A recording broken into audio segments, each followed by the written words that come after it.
Hello. I thought I might do something a little bit different today. So I just wanted to do a little bit about myself, and where I'm from, and who I am, and why I do what I do and stuff, maybe. So we have a little helper here we call Grok. Maybe he can show us what's going on here, or give us a little bit of information about the Puraquequara. So here's Grok. Let's see. I have the location of where I'm from. It's called Puraquequara. And of course, it's changed a lot since I've been there, but that's where I was raised basically. It's the school facility where I learned science and stuff. And I have a lot of good memories, and some of them maybe not so good, but let's see if we can get Grok to tell us a little bit about what it's like, maybe. Maybe we can, hold on a second. Where's there's I thought there was a thing on how you can, what happened to the thing? I don't know. Maybe I guess it's maybe until I find it. Okay. Let's just read then if it won't tell us anything. Okay. This is the change. It used to be called Puraquequara or PQQ, Estancia Internacional de Puraquequara. Is a mission villa and educational facility located in the Amazon region of Brazil, specifically in the state of Amazonas. I don't know. Wait, maybe I can.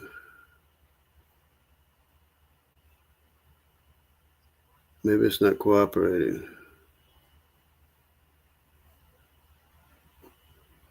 It's supposed to have like a response or something.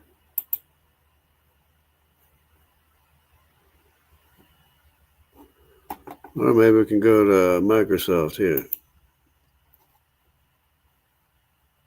What's this? Create new conversation. Here we go.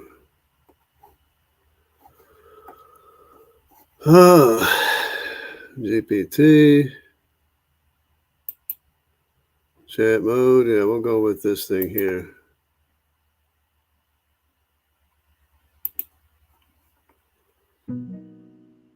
Welcome back. What's on your mind today? Okay, I was wondering if you could tell us what the mission villa of Puraquequara is in the Amazon jungle, and maybe a little bit what the life is like there. The mission of Veio do Rio Puraquequara in the Amazon jungles seems to focus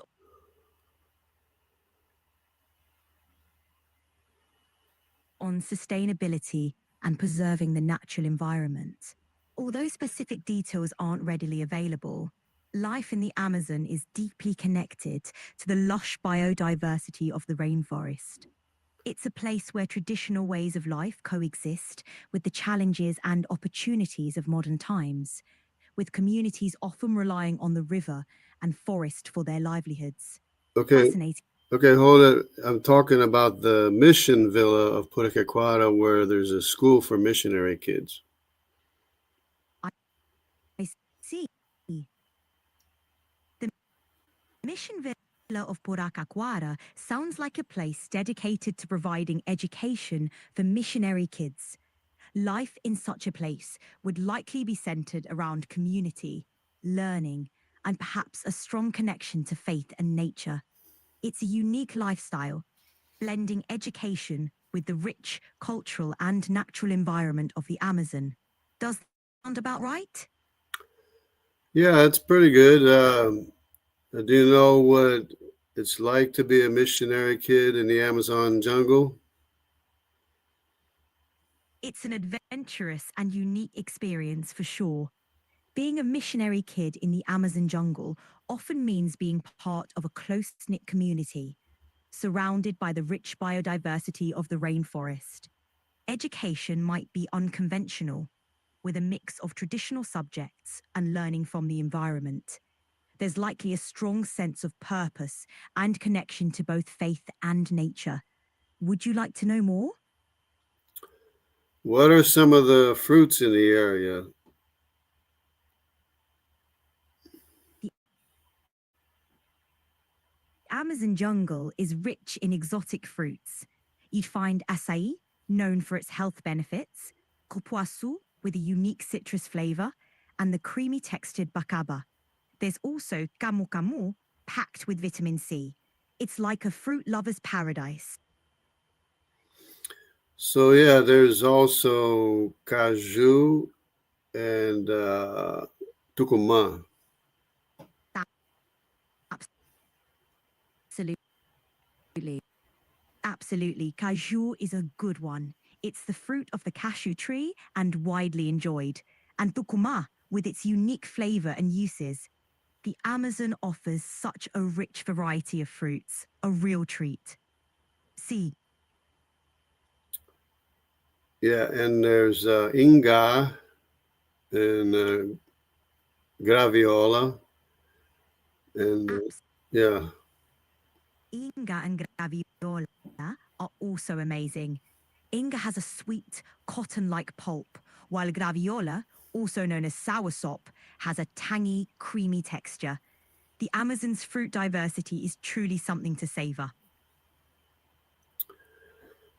Yes, and then there's also a lot of fishing and activities. Fishing is indeed a major activity in the Amazon. The rivers are teeming with fish like piranha, tambaqui, and peacock bass. It's not just a source of food, but a way of life for many communities there. Quite the adventure. Yeah, and speaking of Puraque, do you know how the other usage of the word Puraque? I believe you might be referring to piraque, which can refer to a type of fish or even a geographical feature. Pira means fish in the Tupi language, and que can imply a location or related aspect, so it might be used in different contexts. Does that help clarify? Well, yes, there is a fish called Puraque, and I was wondering if you know how it got that designation. Piraque is a word with indigenous roots, likely derived from the Tupi language, where pira means fish and que can refer to a location or characteristic. It's used in various contexts in the Amazon, possibly as a name for rivers, lakes, or even for certain fish-related activities. It's fascinating how language and nature intertwine like that. Yeah, well, that could be some part of the confusion is that the electric eel is called the Puraque.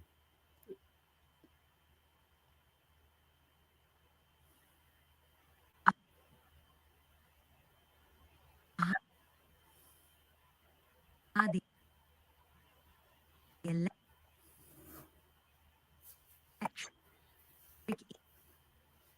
eel, known as puraque in some regions. Quite a fascinating creature. It can generate a powerful electric charge to stun prey or defend itself. Quite the spark in the Amazon waters. Yeah, so what I'm getting at is that there's a little bit of confusion because the name of the villa, the mission villa, was named Puraquequara, but it was because the Americans didn't know Portuguese very well, and instead of saying Puraquequara, they named it That's Puraquequara. an interesting. That's a great story.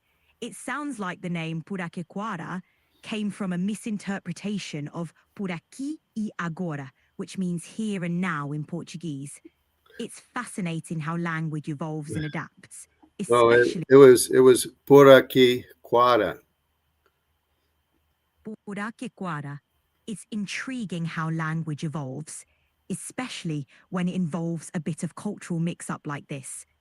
It's a perfect example of how place names can carry stories and blend different languages. Thanks for sharing that tidbit. Yeah, the intent was saying around here there's electric eels.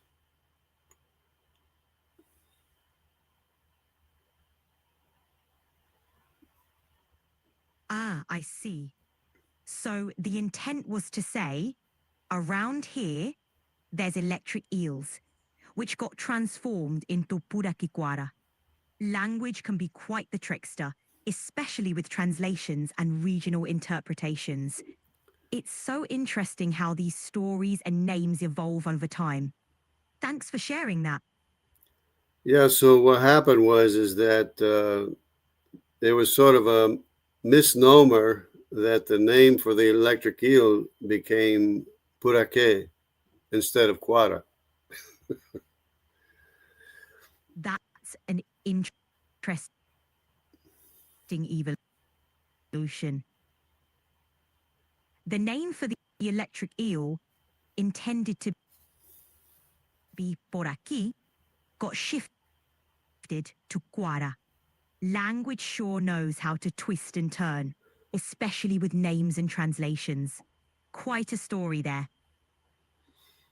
Yeah. So, anyways, yeah, I'm from Puraquequara, and I was shocked by Puraque, or what should have been Quara. That's quite a play on words.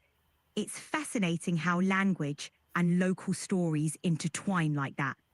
I guess you could say you were shocked by the story, just like the electric eels. Thanks for sharing that unique piece of history. Yeah, just one more tidbit is that when I was a kid, I would speak with the local national. They call them caboclo, and they would speak like a broken Portuguese.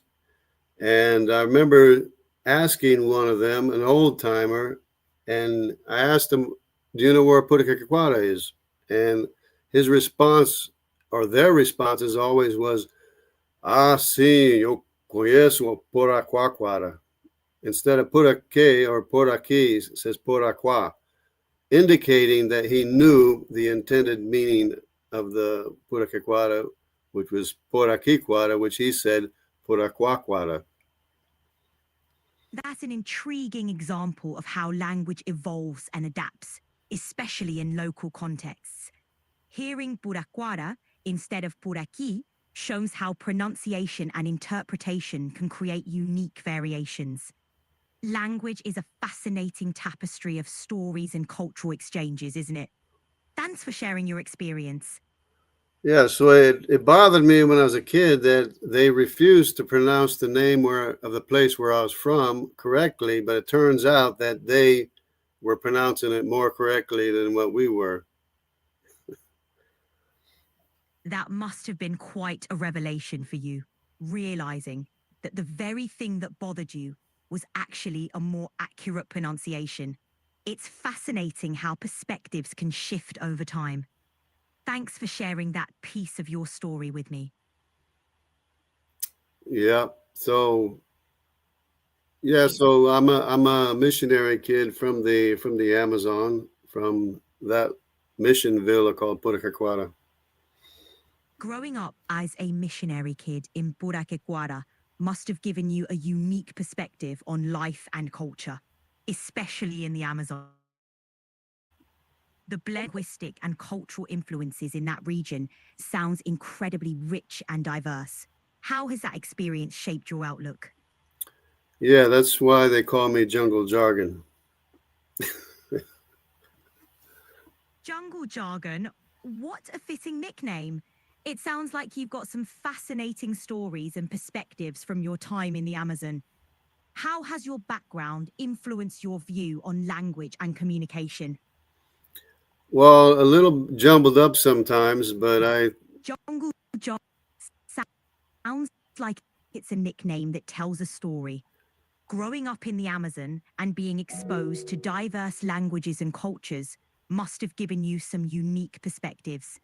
Does that influence how you communicate today? yes, absolutely. And I believe it gives me a good perspective on life and seeing things from a different place. It gives me a good outside perspective looking in. Absolutely. Having that outside perspective is invaluable. It allows you to see things from different angles and appreciate the diversity of life. It's a perspective that can be quite enriching and empowering. Okay, well, thank you very much for sharing your information a little bit. You're welcome. It's been great hearing about your unique perspective. Take care out there. All right. Thanks a lot.